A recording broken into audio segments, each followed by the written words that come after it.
اعوذ باللہ من الشیطان الرجیم بسم اللہ الرحمن الرحیم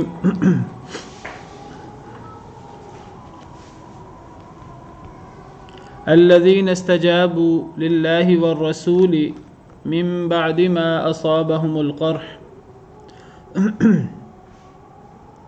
الذین استجابوا للہ والرسول، وہ لوگ جنہوں نے قبول کیا اللہ کو، اللہ کی بات کو، والرسول اور رسول کی بات کو، من بعد ما اصابهم القرح، اس کے بعد جو انہیں زخم پہنچا، للذین احسنوا منہم واتقوا اجر عظیم، ان لوگوں کے لیے جنہوں نے نیکی کی ان میں سے اور جو ڈرتے رہے، اجر عظیم، بہت بڑا اجر ہے۔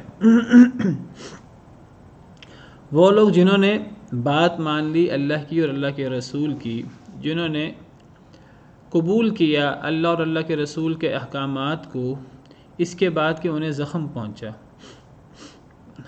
پہلے تو یہاں اللہ تعالیٰ نے الذین استجابوا، وہ لوگ جنہوں نے قبول کیا یا بات مانی، وعلیکم السلام، الذین، یہ گرامر کی روح سے آپ کو پتہ ہے اسم موصول ہے، اور اسم موصول عام طور پر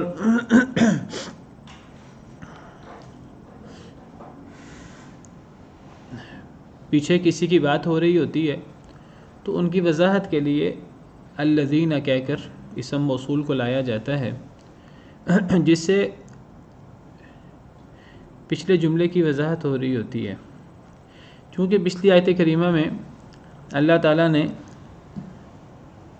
منافقین کا ذکر کیا، مومنین کا ذکر کیا۔ اللہ نے فرمایا جو جنگ احد میں نقصان ہوا، یہ نقصان ایک تو اس لیے ہوا تاکہ جو مسلمانوں سے غلطی ہوئی وہ اس کی معافی مانگے اللہ تعالیٰ سے، اور اللہ اس کو معاف کرے، اللہ مسلمانوں کے درجات بلند کرے، اور یہ اللہ کے حکم سے تھا تاکہ اللہ تعالیٰ ایمان والوں کو ظاہر کر دے، منافقین کو ظاہر کر دے۔ ہم نے منافقین کی تفصیلات پیچھے پڑھی۔ پھر اللہ تعالیٰ نے ذکر فرمایا کہ جو لوگ اس جنگ میں کام آئے تو تمہیں بہت زیادہ افسوس کرنے کی، غم کرنے کی ضرورت نہیں ہے۔ دنیاوی طور پر افسوس تو ہوتا ہے، فطری طور پر وہ ایک الگ چیز ہے، ورنہ دنیا سے ہر شخص نے جانا ہے۔ تو یہ جس طرح کافر دنیا سے جہنم رسید ہوئے جنگ بدر میں، یہ اس طرح کی بات نہیں ہے۔ کافر تو دنیا سے نامراد ہو کر، وہ ذلیل ہو کر دنیا سے گئے، 70 مردار ہوئے اور 70 قیدی بنے۔ مسلمانوں میں 70 شہید ہوئے جنگ احد میں، لیکن وہ سب کے سب کامیاب ہو گئے، اور وہ اللہ کے ہاں کتنے خوش ہیں اس کی تفصیل ہم نے پیچھے پڑھی۔ اور اللہ فرماتے ہیں کہ وہ خوش ہوتے ہیں، وہ خوش ہیں اللہ کی نعمت اور اللہ کے فضل کے ساتھ، اور اللہ تعالیٰ مومنین کا اجر کبھی بھی ضائع نہیں کرتے۔ یہ مومن لوگ تھے تو اللہ مومنوں کا اجر ضائع نہیں کرتے، چونکہ اللہ نے نیک لوگوں کی بات کی ہے، پچھلی آیات میں مومنین کی بات کی ہے۔ تو اللہ فرماتے ہیں مومن کون ہے؟ الذین، وہ لوگ۔ تو الذین میں پیچھے کی وضاحت ہے۔ الذین میں عام طور پہ الذی یا الذین اسم موصول میں پچھلی جملے کی وضاحت ہوتی ہے، جیسے سورہ بقرہ کے شروع میں یہ ضمیر کے طور میں نہیں، اس کو اسم موصول کہتے ہیں۔ اس کو اسم موصول کہتے ہیں اس لیے کہ یہ اسم ہوتا ہے، اس کے آگے صلہ ہوتا ہے اور یہ پیچھے جملے سے جڑا ہوتا ہے۔ جس طرح سورہ بقرہ کے شروع میں ہم نے پڑھا ذالک الکتاب لا ریب فیہ ھدی للمتقین، اس کتاب میں کوئی شک نہیں ہے اس کے حق ہونے میں، اور یہ متقین کے لیے ہدایت ہے۔ اب سوال پیدا ہوتا ہے متقی لوگ کون ہیں؟ تو الذین یؤمنون بالغیب ویقیمون الصلاۃ ومما رزقناہم ینفقون۔ تو یہ الذین میں پیچھے کی وضاحت ہوتی ہے۔ تو یہ الذین استجابوا، وہ لوگ جنہوں نے بات مانی اللہ اور اللہ کے رسول کی۔ یہ کون لوگ ہیں جنہوں نے اللہ اور اللہ کے رسول کی بات مانی، جن کا پیچھے ذکر ہو رہا ہے؟ تو پیچھے اللہ نے نیک لوگوں کا ذکر کیا ہے، ایمان والوں کا۔ اللہ ایمان والوں کا، مومن لوگوں کا اجر کبھی ضائع نہیں کرتے۔ پھر اللہ بتاتے ہیں کہ میں بتاتا ہوں ایمان والے کون ہوتے ہیں۔ ایمان والے وہ لوگ ہیں جنہوں نے بات مان لی اللہ اور اللہ کے رسول کی۔ ایمان کا سب سے پہلا تقاضا اللہ اور اللہ کے رسول کے حکم کے سامنے سر جھکا دینا۔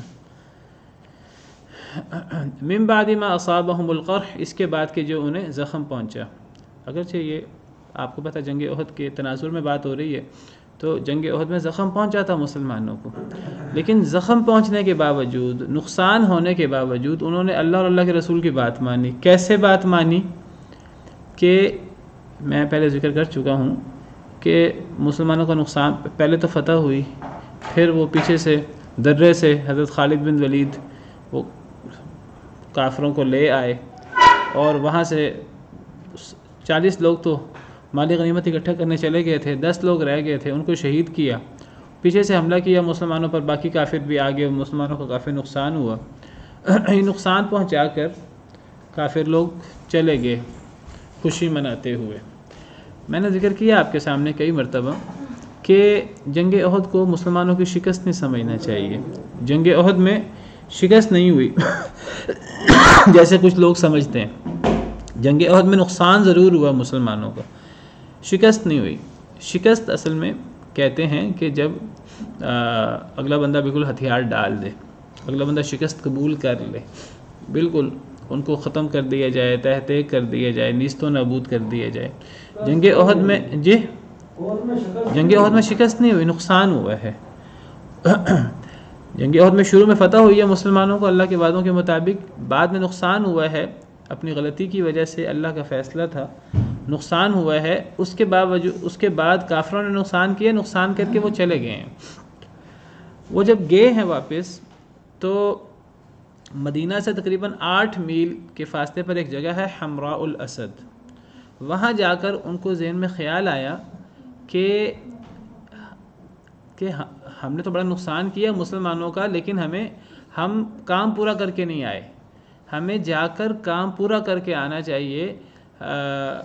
ہم نے نقصان کافی کیا ہے، لیکن بڑے بڑے سرکردہ لوگ ان کے موجود ہیں ابھی، اور ہمیں جا کر مدینہ منورہ جا کر مزید نقصان کر کے آنا چاہیے۔ نبی صلی اللہ علیہ وسلم وغیرہ تو صحابہ کو لے کر باہر آ گئے تھے، تو وہ جلدی میں نقصان پہنچا کر وہ تو چلے گئے آگے 8 میل جا کر حمراء الاسد میں، جزاکم اللہ خیرہ، جو 8 میل کے فاصلے پر مدینہ سے ہے، انہیں خیال آیا کہ ہمیں جا کر پوری جنگ جیتنی چاہیے۔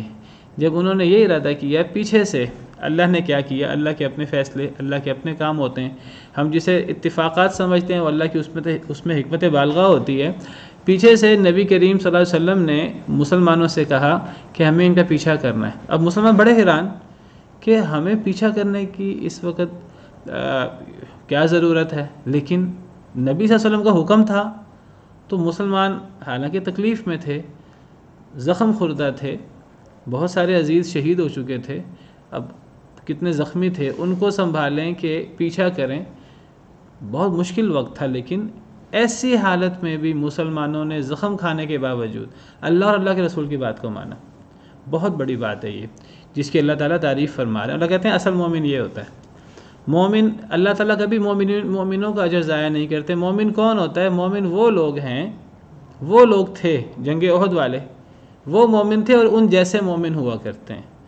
مومن وہ تھے جنہوں نے بات مان لی اللہ اور اللہ کے رسول کی، زخم کھانے کے باوجود، نقصان ہونے کے باوجود۔ اس وقت انہوں نے کیسے اللہ کے رسول کے حکم پر عمل کیا اور کیسے وہ پیچھے گئے۔ دیکھیں پھر اللہ کے رسول کے حکم پر عمل کرنے کی وجہ سے اللہ نے کیا فائدہ دیا کہ وہاں سے مسلمان پیچھے گئے اور وہاں سے کافروں کا ذہن بنا کہ اوہو ہم تو پورا غلبہ حاصل کیے بغیر ہم آگے ہیں، ہمیں جا کر پورا غلبہ حاصل کرنا چاہیے۔ وہ یہ سوچ رہے ہیں، پیچھے سے دیکھا دور سے یہ تو مسلمان آ رہے ہیں، وہ حیران و پریشان، اچھا ابھی ان میں اتنا دمخم موجود ہے، ابھی یہ ہمارا پیچھا کر رہے ہیں، چلو ہم نے نقصان تو پہنچا ہی لیا، پھر آئندہ نمٹیں گے۔ کتنا اللہ نے اس کا فائدہ کر دیا۔ حالانکہ مسلمانوں کی کیفیت ایسی نہیں تھی، وہ اتنے طاقتور اس وقت نہیں تھے، کافی مسلمانوں کا نقصان ہو چکا تھا، لیکن دیکھیے اللہ نے یہ کام کروایا اور مسلمانوں نے نبی صلی اللہ علیہ وسلم کی بات مانی، اور اس بات ماننے کی وجہ سے مزید نقصان سے بچ گئے۔ جب اللہ کے رسول صلی اللہ علیہ وسلم کے حکم کی خلاف ورزی ہوئی تو نقصان ہوا، اور جب اللہ اور اللہ کے رسول کے حکم کو مانا اس کے بعد تو دیکھیے کتنا فائدہ ہوا۔ نقصان ضرور ہوا لیکن شکست سے بچ گئے، پورے نقصان سے بچ گئے۔ اب بتائیے اگر وہ دشمن جس طرح غیظ و غضب میں تھا اور جنگ بدر میں ان کا کافی نقصان ہوا تھا، تو جنگ احد میں اب وہ غلبہ پا کر اگر وہ مدینہ چلے جاتے، وہاں عورتوں کے ساتھ اور بچوں کے ساتھ وہ کیا کرتے، کتنا پھر نقصان ہوتا ہے. یہاں تو سارے لڑنے والے تھے، یہ تو مدینہ کے باہر آ کر لڑے تھے، تو یہ لڑنے والے تھے تو کتنا نقصان ہوتا.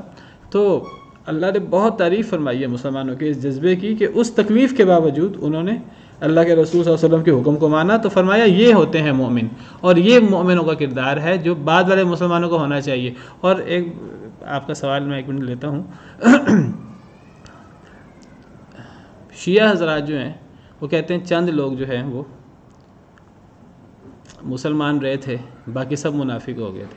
جن کو اللہ مومن کہے اور جن کی تعریف اللہ رب العالمین کے کرے کہ اللہ مومنین کا اجر کبھی ضائع نہیں کرتے. اور اللہ فرماتے ہیں مومن وہ ہوتے ہیں جنہوں نے، ٹھیک ہے ایک دفعہ ان سے غلطی بھی ہوئی، ایک دفعہ میدان جنگ میں نقصان بھی ان کا ہوا، ایک دفعہ جس کو جہاں موقع ملا وہ وہاں بھاگ نکلا، اس کے باوجود بھی جب مسلمانوں نے پیچھا کیا کفار کا، انہوں نے زخم کے باوجود اللہ اور اللہ کے رسول کی بات مانی. اللہ فرماتے ہیں یہ مومن ہے، اللہ ان کے ایمان کی گواہی دیتے ہیں. اور یہ بدبخت کہتے ہیں کہ چند لوگ تھے 3-4، اور ان کو یہ بھی نہیں پتہ لگتا کہ یہ جو 3-4 لوگ کہتے ہیں یہ ان کی اس بات کو مانا جائے تو سارے اہل بیت وہ بھی منافق ٹھہرتے ہیں، اللہ معاف کرے. تو بہرحال تو ایمان اصل میں نام ہے اللہ اور اللہ کے رسول کی اطاعت کا. جی سر اس وقت بات یہ تھی کہ 8 میل دور تک نبی صلی اللہ علیہ وسلم نے پیچھا کیا، حمراء الاسد تک.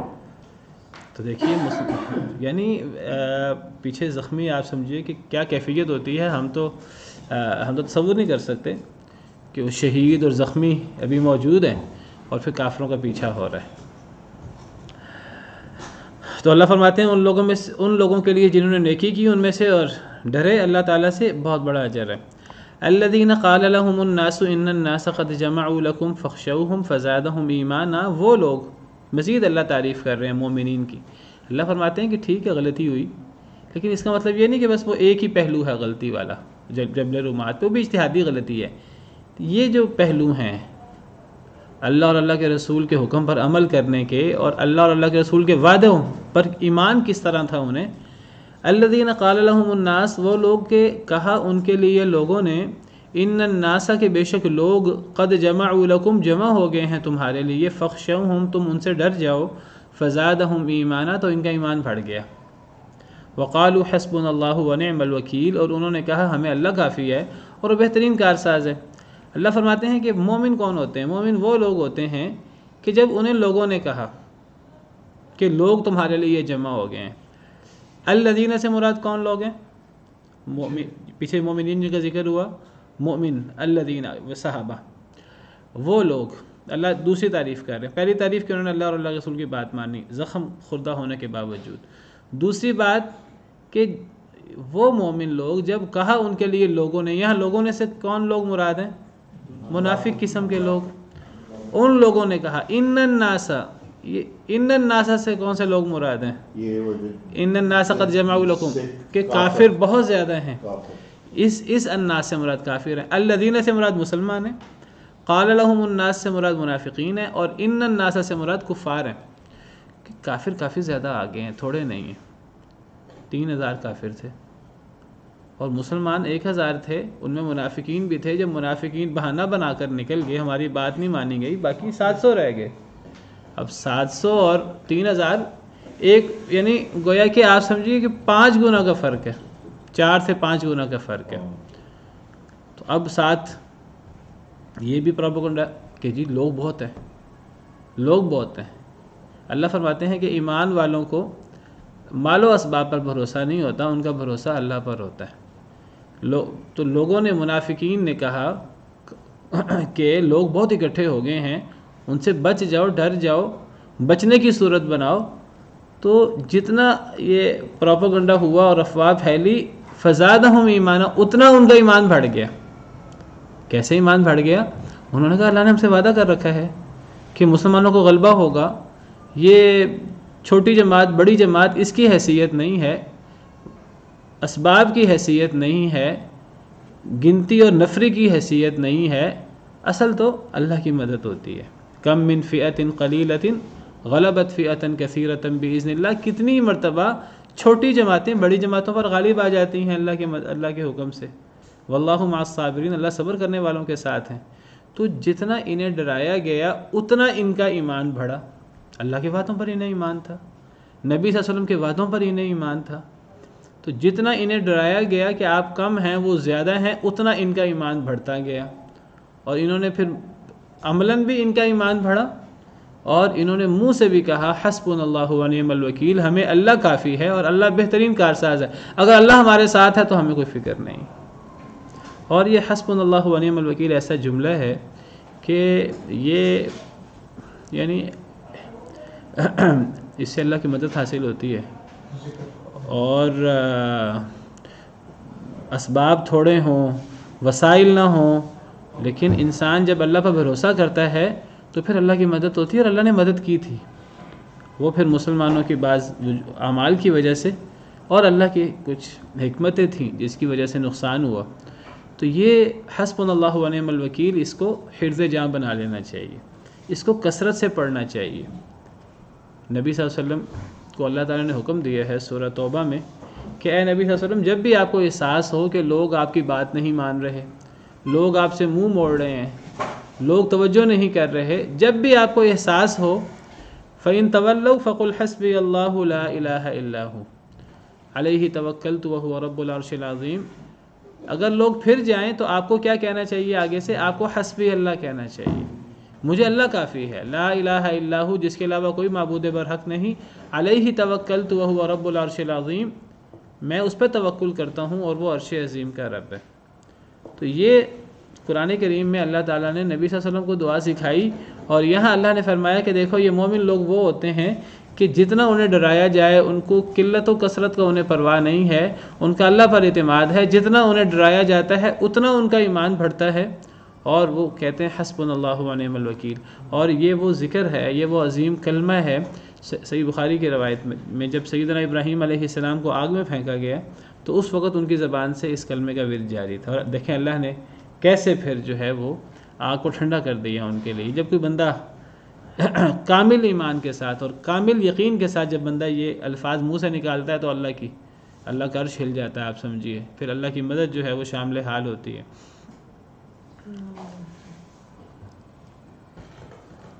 ایک بڑے عقیدے کا اس آیت کریمہ سے پتہ لگتا ہے، وہ عقیدہ یہ ہے کہ ایمان زیادہ بھی ہو جاتا ہے، ایمان بڑھ جاتا ہے، ایمان میں کمی بیشی ہوتی رہتی ہے۔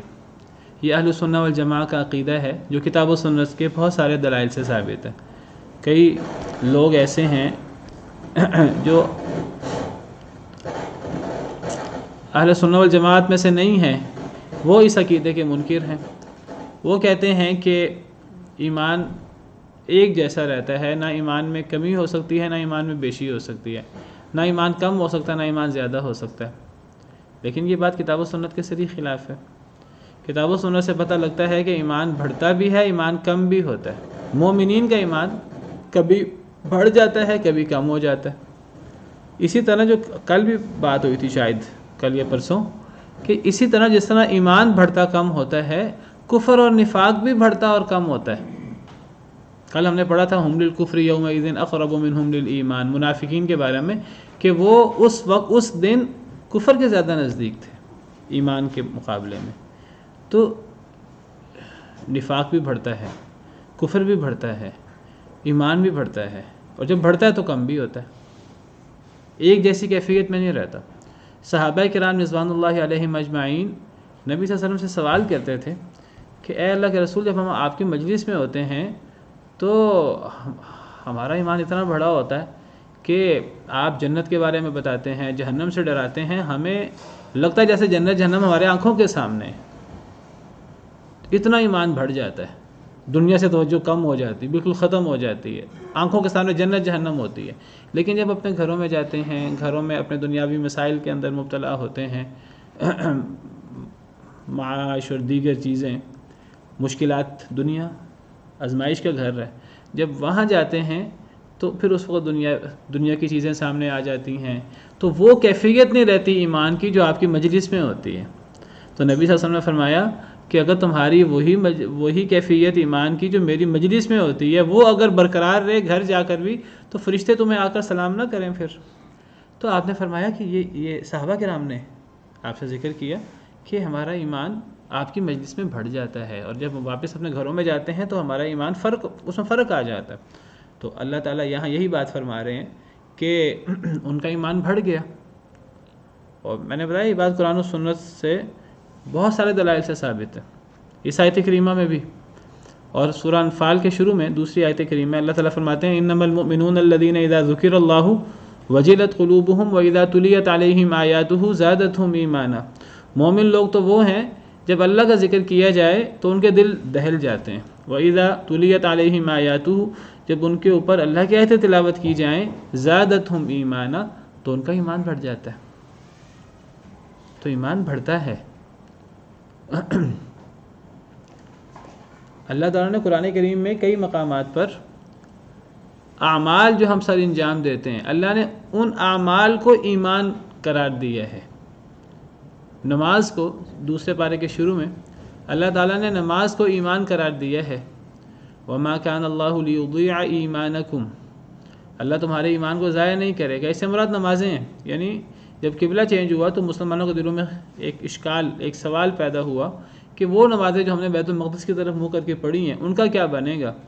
تو اللہ نے فرمایا اللہ تمہارے ایمان کو ضائع نہیں کریں گے، یعنی نمازوں کو، یعنی دیکھیں نمازیں انسان پڑھتا ہے، جب نمازوں کی تعداد بڑھتی ہے تو اس سے ایمان بڑھتا ہے۔ انسان نیک عمل کرتا ہے، نیک عمل کرنے سے ایمان میں اضافہ ہوتا ہے۔ اور میں نے آپ کو کل یہ پرسوں وہ آیات پیش کی تھی سورہ توبہ کی، جس سے پتہ لگتا ہے کہ نفاق اور کفر بھی بڑھتا ہے۔ منافق مذاق اڑایا کرتے تھے مسلمانوں کا، جب کوئی صورت اترتی وہ کہتے کہ اس صورت نے کس کا ایمان بڑھایا ہے۔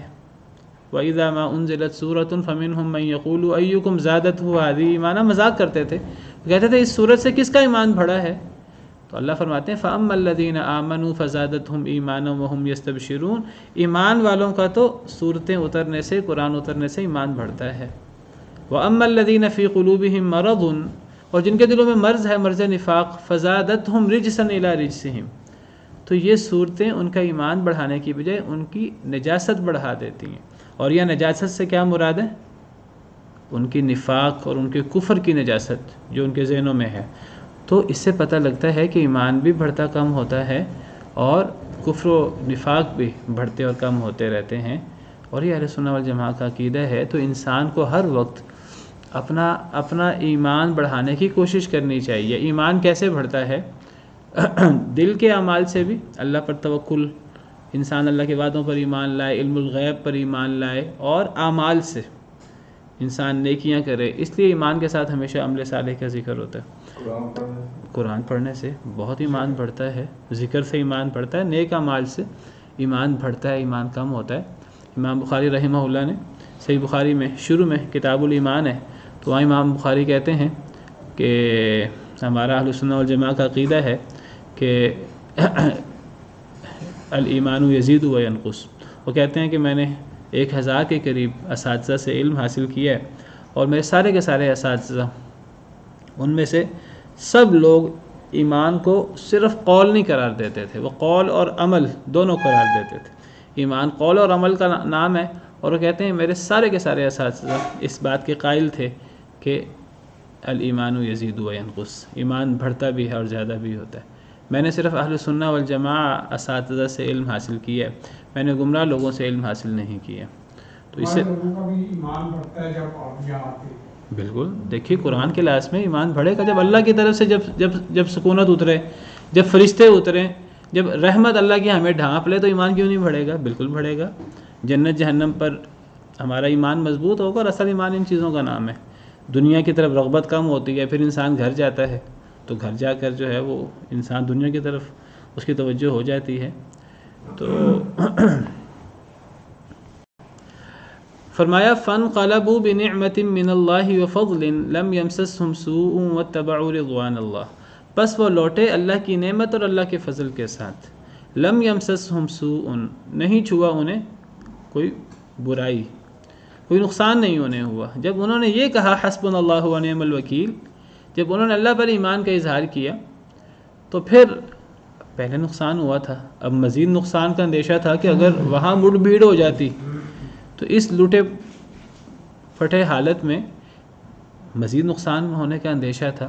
اللہ فرماتے ہیں کہ پھر اللہ نے نقصان نہیں ہونے دیا. پھر وہ اللہ کی نعمت اور اللہ کے فضل کے ساتھ لوٹے. اللہ ان سے راضی ہوئے کہ پھر انہیں دکھ نہیں پہنچا, پھر انہیں مصیبت نہیں پہنچی, پھر مزید نقصان نہیں ہوا بلکہ فائدہ ہوا. واتبعوا رضوان اللہ, انہوں نے پیروی کی اللہ کی رضا کی, اللہ کی رضا انہیں حاصل ہوئی. دشمن بھی بھاگ گیا, دشمن بھی واپس آنا چاہتا تھا لیکن نہیں آیا.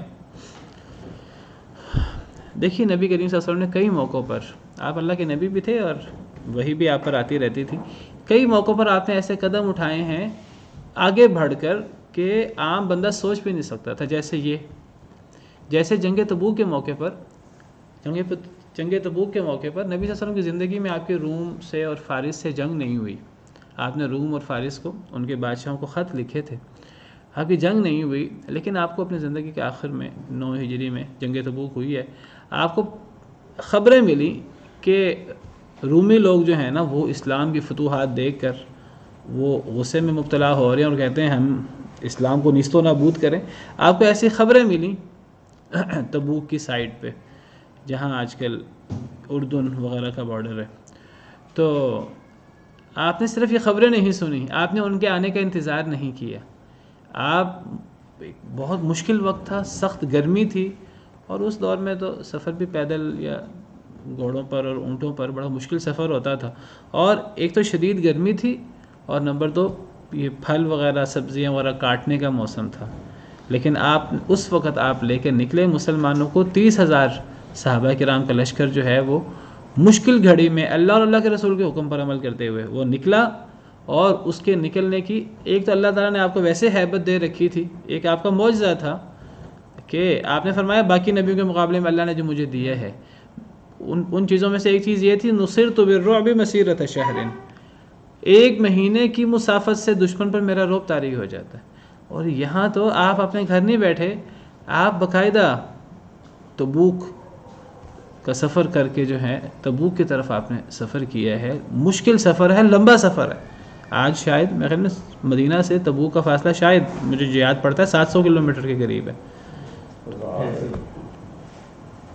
اتنا لمبا سفر, پھر سب کے پاس گھوڑے بھی نہیں تھے, سب کے پاس سواریاں بھی نہیں تھیں, تو سفر کیا انہوں نے, اور شدید گرمی میں, اور خوراک بھی نہیں ہے. کہتے ہیں کئی صحابہ مل کر ایک کھجور پہ گزارا کرتے تھے ایک دن میں, پانی بھی نہیں ہوتا تھا. اتنی مشکل گھڑی میں انہوں نے نبی صلی اللہ علیہ وسلم کی بات مانی, اور اللہ نے اس کا رعب ڈالا روم کے دل میں. وہ پھر آئے نہیں لڑنے کے لیے, اور مسلمانوں کا تبوک میں لڑائی نہیں ہوئی, یاد رکھیے. 20 دن کچھ دن ٹھہر کے وہاں رعب ڈال کے واپس آ گئے. پھر روم کو جرت نہیں ہوئی نبی صلی اللہ علیہ وسلم کی زندگی میں. پھر حضرت ابوبکر کے دور میں روم فتح ہوا, پھر فارس فتح ہوا. تو یہ اللہ کی مدد, اور آپ صلی اللہ علیہ وسلم صرف اللہ کے نبی اور عام امیر ہی نہیں تھے, بہت بڑے جرنیل بھی تھے. تو یہ پیچھا کیا کافروں کا, اور اللہ نے مدد کی اور کافر بھاگ گئے. اس لیے میں کہتا ہوں شکست نہیں ہے کسی طور پر بھی. جنگ احد نقصان ہے. فرمایا انما ذالکم الشیطان یخوف اولیاءہ, سوائے اس کے کہ نہیں یہ شیطان ہے جو ڈراتا ہے اولیاء اپنے دوستوں سے. فلا تخافوہم, پس نہ تم ڈرو ان سے, وخافونی, اور ڈرو مجھ ہی سے, ان کنتم مؤمنین, اگر ہو تم مؤمن. اللہ نے فرمایا یہ جو کبھی خوف آ جاتا ہے, خوف کی فضا آ جاتی ہے, جیسے جنگ احد میں بھی لوگوں نے بھی پروپیگنڈا کیا کہ بہت لوگ ہو گئے ہیں, ان سے ڈر جاؤ. اللہ نے مدد کی مسلمانوں کی, جو سچے ایمان والے تھے ان کا ایمان بڑھ گیا, اللہ کے وعدوں پر ان کا یقین بڑھ گیا. انہوں نے کہا حسبنا اللہ ونعم الوکیل. اللہ نے کیا بدلہ دیا کہ کوئی نقصان نہیں انہیں ہوا. وہ اللہ کی نعمت, اللہ کے فضل کے ساتھ لوٹے, اور اللہ کی رضا لے کر وہ لوٹے. اللہ بہت بڑے فضل والا ہے. اللہ فرماتے ہیں یہ شیطان ہے جو ڈراتا ہے, ایمان والوں کو ڈراتا ہے کہ اولیاء اپنے دوستوں سے. یہ شیطان ہے جو ڈراتا ہے اپنے دوستوں سے, یعنی شیطان جو ہے وہ اپنے دوستوں سے مسلمانوں کو ڈراتا ہے. اصل میں ہوا کیا کہ میں نے ذکر کیا کہ منافقین نے پروپیگنڈا کیا. کچھ لوگ کہتے ہیں کہ باقاعدہ یعنی کافروں نے کچھ لوگوں کو پیسے دیے تھے اس جنگ سے پہلے کہ وہ پروپیگنڈا کریں کہ بہت زیادہ کافر آ رہے ہیں، تھوڑے نہیں ہیں. اور میں آپ کو ذکر کر چکا ہوں وعلیکم السلام ورحمۃ اللہ وبرکاتہ. یہ جنگ اصل میں صرف اسباب کی نہیں ہوتی، صرف گنتی کی نہیں ہوتی. جنگ اصل میں دل کتنا مضبوط ہے اور کتنا بزدلی ہے اور کتنا خوف ہے، یہ نفسیاتی چیزوں کا بہت بڑا اثر ہوتا ہے جنگ کے اندر. تو کہتے ہیں کفار نے باقاعدہ لوگوں کو پیمنٹ دے کر اس پہ تیار کیا تھا کہ وہ پروپیگنڈا کریں، زیادہ پروپیگنڈا کریں کافروں کی تعداد کے بارے میں، مسلمانوں کو ڈرائیں. اور شیطان تو ہر چیز میں انوالو ہوتا ہے، وسوسے ڈالتا ہے. تو یہ اصل میں شیطانی کام ہے، یہ شیطان ہے جو ڈراتا ہے. یہ اللہ کی طرف سے آزمائش ہے. شیطان ڈراتا ہے اپنے دوستوں سے اپنے دوستوں کو وہ لگا دیتا ہے کہ وہ شیطان کے دوست جو ہیں وہ ادھر ادھر وسوسے ڈالیں اور یہ پروپیگنڈا ہو. اور یہ پروپیگنڈا بہت نقصان دیتا ہے. جنگ تبوک میں بھی آپ کو پتہ ہے کہ وہاں بھی منافقین ساتھ نہیں گئے تھے. منافقین نے اجازت لے لی تھی الٹے سیدھے بہانے کر کے. تو اللہ تعالیٰ نے وہاں بھی ذکر کیا کہ یہ اللہ کا بہت بڑا احسان ہے کہ تمہارے ساتھ منافق نہیں گئے جنگ تبوک میں.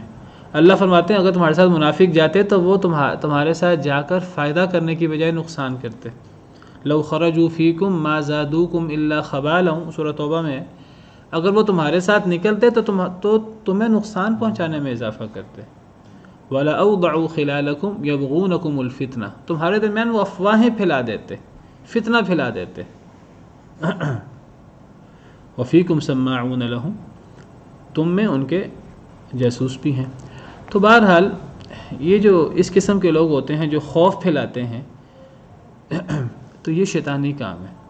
اللہ فرماتے ہیں شیطان کا بہت بڑا حربہ ہے کہ شیطان ایمان والوں کو اپنے دوستوں سے ڈراتا ہے. فلا تخافوہم، اللہ کی کیا نصیحت ہے ایمان والوں کو. اللہ فرماتے ہیں فلا تخافوہم، تم ان سے نہ ڈرو. یہ شیطان اور شیطان کے دوستوں سے نہ ڈرو، کافروں کی تعداد سے نہ ڈرو. وخافونی، مجھ سے ڈرو، صرف اللہ سے ڈرنا چاہیے. ان کنتم مؤمنین، اگر تم واقعی ایمان والے ہو. کوئی ایمان والا ہے تو اللہ سے ڈرے. یہ قلت کثرت کچھ نہیں ہوتی. انسان کو کوشش کرنی چاہیے اپنی. دیکھیے نبی صلی اللہ علیہ وسلم نے توکل یہ نہیں کیا گھر بیٹھے توکل کیا، آپ نے ہر حربہ اختیار کیے، ہر کوشش کی ہے. جتنے وسائل تھے ان وسائل کے اندر رہ کر آپ نے کوشش کی اور اللہ پر توکل کیا ہے اور اللہ کے علاوہ کسی سے نہیں ڈرے. وَلَا يَحْزُنْكَ الَّذِينَ يُسَارِعُونَ فِي الْكُفْرِ، اور نہ غم میں ڈالیں آپ کو اے اللہ کے رسول صلی اللہ علیہ وسلم، نہ غم میں ڈالیں آپ کو وہ لوگ جو جلدی کرتے ہیں کفر میں، جو کفر میں جلدی کر رہے ہیں، جو کفر میں زیادہ بڑھتے جا رہے ہیں، جو اپنے نامہ اعمال میں گناہ کا اضافہ کرتے جا رہے ہیں. تو اے اللہ کے رسول صلی اللہ علیہ وسلم ایسے لوگ آپ کو غم میں نہ ڈالیں. نبی صلی اللہ علیہ وسلم غم زدہ ہو جاتے تھے. صرف ایمان والوں سے کوئی کمی ہو جاتی، صرف آپ اس سے غم زدہ نہیں ہوتے تھے، آپ کافروں کو دیکھ کر غم زدہ ہو جاتے. دیکھیے یہ تھا صحیح خیر خواہی کا جذبہ، یعنی اپنے دشمنوں کو دیکھ کر کہ وہ اللہ کے کتنے دشمن ہیں اور وہ کتنا کفر کر رہے ہیں اور وہ اللہ کی کتنی نافرمانی کر رہے ہیں، آپ ان پر رحم کرتے ہوئے آپ غم زدہ ہو جاتے کہ دیکھو یہ کیسے اللہ کی نافرمانی کر رہے ہیں، اللہ کا عذاب ہوگا، کیا اللہ کے عذاب کو برداشت کر سکیں گے، نہیں کر سکیں گے. یعنی آپ کو کافروں پر ترس آتا. تو اللہ فرماتے ہیں کہ نہیں اے اللہ کے رسول آپ نے کافروں پر غم نہیں کرنا. یہ جو لوگ کفر میں جلدی کر رہے ہیں آپ کو یہ غم زدہ نہ کریں. آپ تو ان کی ہدایت کے بڑے خواہش مند تھے اور اللہ نے کئی جگہ پر آپ کو منع کیا قرآن کریم میں کہ اے اللہ کے رسول کہیں آپ اپنے آپ کو ہلاک ہی نہ کر ڈالیں افسوس کے مارے کہ یہ ایمان کیوں نہیں لاتے. تو اللہ فرماتے ہیں کہ یہ جو کفر میں جلدی کر رہے ہیں یہ لوگ آپ کو غم میں نہ ڈالیں. انہم لن یضروا اللہ شیئا، بے شک یہ لوگ ہرگز نہیں نقصان دے سکتے اللہ کو کچھ بھی. یہ جتنے بھی زیادہ ہو جائیں، یہ جتنی بھی تدبیر کر لیں، جتنا بھی مال خرچ کر لیں، جتنی بھی کوشش کر لیں، یہ اللہ کا نقصان نہیں کر سکتے. جب اللہ کا نقصان نہیں کر سکتے تو اللہ والوں کا بھی نقصان نہیں کر سکتے. یہ اصول یاد رکھیے کہ ہمیشہ اللہ والوں کے ساتھ ہوگا اگر اللہ والے صحیح طرح اللہ کے بندے بن جائیں تو. وَأَنْتُمُ الْأَعْلَوْنَ إِن كُنتُم مُؤْمِنِينَ، تم ہی غالب ہوگے اگر تم مومن ہو۔ تو یہ کافر جتنے بھی زیادہ ہو جائیں، جتنا بھی کفر و شرک میں بڑھ جائیں، یہ اللہ کو نقصان نہیں دے سکتے۔ بھی اللہ سے تو مقابلہ ہی نہیں ہے، مقابلہ تو دنیا میں انسانوں سے ہوتا ہے۔ مطلب یہ ہے کہ ان انسانوں کے پیچھے اللہ ہوتا ہے، ان اللہ والوں کے پیچھے۔ تو یہ اللہ کو نقصان نہیں دے سکتے، اللہ والوں کو نقصان نہیں دے سکتے، اللہ والوں کو کیسے دیں گے؟ یرید اللہ الا یجعل لهم حظا فی الآخرہ، اللہ تو چاہتے ہیں کہ اللہ نہ رکھے ان کے لیے کوئی حصہ آخرت میں۔ قرآن کریم میں کئی جگہ اللہ نے یہ موضوع بیان کیا ہے، اور یہ ہمارے عقیدے کا مسئلہ ہے۔ میں ہمیشہ اس موضوع کو آپ کے سامنے بیان کرنے کی کوشش کرتا ہوں، کیونکہ ہمارے ہاں بڑا پروپیگنڈا کیا جاتا ہے غلط۔ یہ جو پروپیگنڈا جنگوں کے اندر غلط کیا جاتا ہے، اور یہ جو شیطان ڈراتا ہے تمہیں اپنے دوستوں سے، اور منافقین کا جو کردار تھا پروپیگنڈا کا، اللہ معاف کرے ہمارے ہاں کئی لوگ ہیں مسلمان ہیں لیکن وہ یہ کردار ادا کرتے ہیں، جی ہم دشمن سے نہیں لڑ سکتے، ہمارے پاس وسائل نہیں ہیں، ہم امریکہ کا، ہم بھارت کا، ہم دشمنوں کا مقابلہ نہیں کر سکتے۔ کیوں نہیں کر سکتے؟ ہمارے پاس سب کچھ موجود ہے۔ ہاں ہمارے پاس ایک چیز نہیں ہے، وہ ایمان کی کمی ہے، وہ اس وجہ سے مقابلہ نہیں ہم کر سکتے۔ باقی ہمارے پاس کس چیز کی کمی ہے؟ لاکھوں کی ہماری فوج ہے، کون سا اسلحہ ہے جو ہمارے پاس نہیں ہے؟ اور دنیا والوں سے بہت بہتر اسلحہ ہے، ایٹم بم اللہ نے دیا ہے، اور کیا چیز چاہیے؟ ایمان کی کمی ہے جس کی اصلاح کی ضرورت ہے۔ تو اللہ نے جگہ جگہ بتایا ہے کہ کافر کتنے ہی کیوں نہ بڑھ جائیں، ان کے مال و دولت کتنا ہی کیوں نہ بڑھ جائے، ان کی تعداد کتنی کیوں نہ بڑھ جائے، کبھی بھی وہ اللہ کو نقصان نہیں دے سکتے، کبھی وہ مسلمانوں کو نقصان نہیں دے سکتے۔ جب نقصان ہوگا مسلمانوں کو ان کے اپنے ایمان کی کمی کی وجہ سے نقصان ہوگا۔ ہم یہ بات کئی دفعہ پڑھ چکے ہیں، الیس اللہ بکاف عبدہ، کیا اللہ اپنے بندے کو کافی نہیں ہے؟ اللہ نے وعدہ کر رکھا ہے، لکھ دیا ہے اللہ نے یہ بات کہ اللہ اور اللہ کے رسول غالب ہوں گے۔ تو فرمایا کہ وہ آپ کو نقصان نہیں دے سکتے۔ ہم نے پیچھے پڑھا ہوا ان تؤمنوا وتتقوا لا یضرکم کیدہم شیئا، اگر تم اللہ پر ایمان لاؤ، اللہ سے ڈرتے رہو، تو یہ یہودیوں کی سازشیں، سب سے بڑے سازشی تو یہودی ہیں، ان کی سازشیں بھی تمہیں کوئی نقصان نہیں دے سکتی۔ تو فرمایا یرید اللہ الا یجعل لهم حظا فی الآخرہ، اللہ چاہتے ہیں کہ اللہ نہ رکھیں ان کے لیے کوئی حصہ آخرت میں۔ یعنی یہ کافر ایمان کیوں نہیں لاتے؟ یہ کافر اپنے کفر میں بڑھتے رہتے ہیں، یہ اسلام کے خلاف چالیں چلتے رہتے ہیں۔ اللہ فرماتے ہیں یہ اصل میں اس لیے ہے کہ اللہ نے ڈھیل دی ہوئی ہے، اور اللہ نے یہ جو ڈھیل دی ہوئی ہے یہ کوئی کافروں پر کوئی اللہ کا فضل اور انعام نہیں ہو رہا۔ اللہ نے مال و دولت دے کر ان کو غافل کر دیا ہوا ہے۔ اصل میں یہ اللہ جو وہ اللہ کے ساتھ کر رہے ہیں، اللہ کو بھولے ہوئے ہیں، اللہ وہی ان کے ساتھ کر رہے ہیں۔ وہ اللہ کو بھولے ہوئے ہیں، اللہ ان کو ان کی جانیں، ان کا فائدہ بھلا دینا چاہتے ہیں۔ اللہ چاہتے ہیں کہ یہ اس طرح کر کے اپنی دنیا کا فائدہ اور اپنی آخرت بھول جائیں کہ دنیا کے اندر یہ دنیا میں ہی مگن رہیں۔ دنیا میں اللہ تعالیٰ مزید ظاہری نعمتیں بڑھا دیتے ہیں ان کے لیے تاکہ وہ غفلت میں مبتلا رہیں، مزید مال دے دیتے ہیں اللہ تعالیٰ، مزید نعمتیں دے دیتے ہیں۔ وہ نعمتیں نہیں ہیں اصل میں، وہ اللہ کا عذاب ہے، اللہ معاف کرے۔ وہ ان کی غفلت میں اضافہ ہو رہا ہے۔ اللہ چاہتے ہیں کہ اسی غفلت میں ان کی جانیں نکل جائیں۔ اللہ چاہتے ہیں کہ یہ مزید ان کو نعمتیں ملیں دنیا کی، ان نعمتوں میں مگن ہو جائیں، توبہ کا بھی یہ سوچیں ہی نہ، اور آخرت میں ان کے لیے کچھ نہ ہو۔ کوئی اگر دنیا کی کوئی نیکی ہے اس کا بدلہ دنیا میں ہی انہیں مل جائے، آخرت میں ان کے لیے کچھ بھی نہ ہو۔ یرید اللہ الا یجعل لهم حظا فی الآخرہ، اللہ چاہتے ہیں آخرت میں کوئی حصہ نہ ہو۔ یہ کتنا بڑا نقصان ہے، یہ وہی اس کا تصور کر سکتا ہے جس کا آخرت پر ایمان ہو۔ جس کا آخرت پر ایمان نہیں ہے، اصل زندگی تو آخرت کی ہے، جب آخرت نہیں ہے تو کچھ بھی نہیں ہے۔ فلا تعجبک اموالهم ولا اولادهم، ان کے مال، ان کی اولادیں آپ کو تعجب میں نہ ڈالیں۔ انما یرید اللہ لیعذبهم بها فی الحیات الدنیا، اللہ چاہتے ہیں اللہ ان کو ان کے مال اور اولادوں کی وجہ سے دنیا میں عذاب دے۔ وتزهق انفسهم وهم کافرون، ان کی جانیں نکلیں کہ یہ کافر ہوں۔ دوسری آیت میں فرمایا فلما نسوا ما ذکروا به فتحنا علیہم ابواب کل شیء، جب یہ بھول گئے جو انہیں نصیحت کی گئی تھی، فتحنا علیہم ابواب کل شیء، تو ہم نے ان پر ہر شے کے دروازے کھول دیے، ہر نعمت ہم نے ان کو دے دی۔ وہ اللہ کے وعدوں کو، اللہ کی آیتوں کو بھول رہے ہیں اور اللہ انہیں نعمتیں دے رہے ہیں، وہ نعمت نہیں ہے اصل میں۔ حتی اذا فرحوا بما اوتوا اخذناهم بغتة، حتیٰ کہ جب وہ خوش ہو گئے جو انہیں دیا گیا تھا، اچانک ہم نے ان کو پکڑ لیا۔ فَإِذَا هُمْ مُبْلِسُونَ، پھر وہ مایوس ہو گئے۔ تو یہ اللہ کا قانون ہے ایک ڈھیل دینے کا، اور یہ اصل میں عذاب ہے اللہ کا۔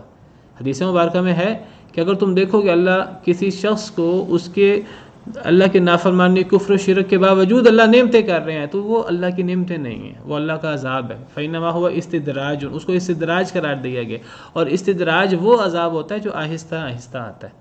یہ آہستہ آہستہ یہ شکنجہ ہے اللہ کے عذاب کا جو انہیں جکڑ رہا ہے آہستہ آہستہ۔ یہ جب آئیں گے پھر نکل نہیں سکیں گے، پھر توبہ کی توفیق بھی نہیں ہوگی۔ تو یہاں یہی مراد ہے، اللہ چاہتے ہیں ان کے لیے آخرت میں کوئی حصہ نہ ہو۔ وَلَهُمْ عَذَابٌ عَظِيمٌ، اور ان کے لیے بہت بڑا عذاب ہے۔ إِنَّ الَّذِينَ اشْتَرَوُا الْكُفْرَ بِالْإِيمَانِ لَن يَضُرُّوا اللَّهَ شَيْئًا، بے شک وہ لوگ جنہوں نے خرید لیا کفر کو ایمان کے بدلے، یہ ایمان چاہتے ہی نہیں ہیں، یہ کفر دنیا کے فائدے چاہتے ہیں، کفر سے دنیا کے فائدے ملتے ہیں انہیں، ان کے نزدیک سارا دنیا ہے، انہوں نے باقاعدہ ایمان کے بدلے کفر خرید لیا ہے۔ لن يضروا الله شيئا، ہرگز نہیں یہ نقصان پہنچا سکتے اللہ کو کچھ بھی۔ وَلَهُمْ عَذَابٌ عَلِيمٌ، ان کے لیے دردناک عذاب ہے۔ وَلَا يَحْسَبَنَّ الَّذِينَ كَفَرُوا أَنَّمَا نُمْلِي لَهُمْ خَيْرٌ لِأَنفُسِهِمْ، ہرگز نہ خیال کریں وہ لوگ جنہوں نے کفر کیا کہ بے شک جو ہم ڈھیل دے رہے ہیں انہیں، خیر لانفسہم، یہ بہتر ہے ان کے لیے۔ کافر یہ نہ سمجھے کہ جو اللہ نے ڈھیل دی ہوئی ہے، نعمتیں اللہ کی جاری ہیں، کفر کے باوجود، شرک کے باوجود، اللہ کے ساتھ دشمنی کے باوجود، اللہ اور اللہ کے رسول سے جنگ کے باوجود جو نعمتیں جاری ہیں، کافر یہ نہ سمجھے کہ یہ نعمتیں ہیں، یہ بہتر ہے ان کے لیے، یہ نعمتیں نہیں ہیں، یہ تو عذاب ہے۔ انما نملی لہم لیزدادوا اثما، سوائے اس کے کہ نہیں ہم تو انہیں ڈھیل دے رہے ہیں تاکہ یہ زیادہ ہو جائیں گناہوں میں۔ ولہم عذاب مہین، ان کے لیے رسوا کن عذاب ہے، یہ نعمت نہیں ہے۔ دیکھیے یہ فتنہ ہے مادیت پرستی کا۔ آج اکثر مسلمان کہتے ہیں کہ بھئی دیکھو کافروں پر کتنی نعمتیں ہیں اور ہم مسلمانوں کے لیے ہی مصیبتیں ہیں۔ یہ آیتیں سامنے ہوں، ایک انسان کے سامنے آخرت ہو، تو انسان کیسے کہہ سکتا ہے کہ ان پر اللہ کی نعمتیں ہیں؟ یہ نعمتیں نہیں ہیں، یہ تو اللہ کا عذاب ہے ان کے لیے، یہ تو استدراج ہے۔ یہ جو مصیبت آتی ہے، یہ مصیبت تو انسان کے لیے بہت فائدہ مند ہو جاتی ہے۔ من یرید اللہ بہ خیرا یصب منہ، اللہ جس سے خیر کا ارادہ کرتے ہیں اللہ اس کو مصیبت میں مبتلا کر دیتے ہیں۔ ایک انسان کو ایک چیز بری لگتی ہے، وہ انسان کو نہیں پتہ انسان کے لیے کتنی بہتر ہے وہ۔ صحیح بخاری کی حدیث ہے، اللہ جس سے خیر کا ارادہ کرتے ہیں اللہ اس کو مصیبت میں مبتلا کر دیتے ہیں، یعنی مصیبت دے کر اللہ اس کو ٹھوکر لگا کر اپنی طرف لٹا دیتے ہیں، تو وہ اس کے لیے نعمت ہے، مصیبت تو ہے نہیں۔ تو اور جب ایک بندے پر مصیبت نہیں آتی تو وہ غفلت میں اور وہ اپنی اسی گناہوں کی زندگی میں وہ لگا رہتا ہے، تو وہ تو عذاب ہے اس کے لیے، وہ نعمتیں تو ہیں ہی نہیں، وہ تو عذاب ہے۔ تو یہ جو اللہ تعالیٰ فرماتے ہیں ہم کافروں کو یہ جو ڈھیل دے رہے ہیں، کافر یہ کبھی نہ خیال کرے کہ ان کے لیے بہتر ہے۔ انما نملی لہم لیزدادوا اثما، ہم تو انہیں ڈھیل دے رہے ہیں تاکہ ان کے گناہ زیادہ ہو جائیں۔ تو یہ وہی استدراج کی ایک اصول یاد رکھیں، کافر ہوں یا مسلمان بھی اللہ کا نافرمان ہو سکتا ہے۔ حدیث مبارکہ ہے اور حدیث اللہ کی وحی ہوتی ہے۔ نبی صلی اللہ علیہ وسلم نے فرمایا کہ تم جس شخص کو دیکھو کہ وہ اللہ کا نافرمان ہے، اس کے باوجود نعمتیں ہیں اس پر، تو یاد رکھو کہ یہ استدراج ہے، کبھی اس کو نعمت نہ سمجھو، اور استدراج عذاب ہوتا ہے۔ استدراج ہے درج سے، درج کہتے ہیں سیڑھی بہ سیڑھی چڑھنا، ایک ایک کر کے نا سیڑھی پہ چڑھنا، تو استدراج کا مطلب ہے وہ عذاب جو آہستہ آہستہ آتا ہے۔ تو جس شخص پر اللہ کی نافرمانی کے باوجود نعمتیں ہیں، وہ مسلمان ہے یا کافر، تو وہ عذاب ہے، وہ نعمتیں نہیں ہیں۔ وَلَهُمْ عَذَابٌ مُّهِينٌ، ایسے لوگوں کے لیے رسوا کن عذاب ہے۔ سبحان ربک رب العزة عما یصفون وسلام علی المرسلین والحمد للہ رب العالمین۔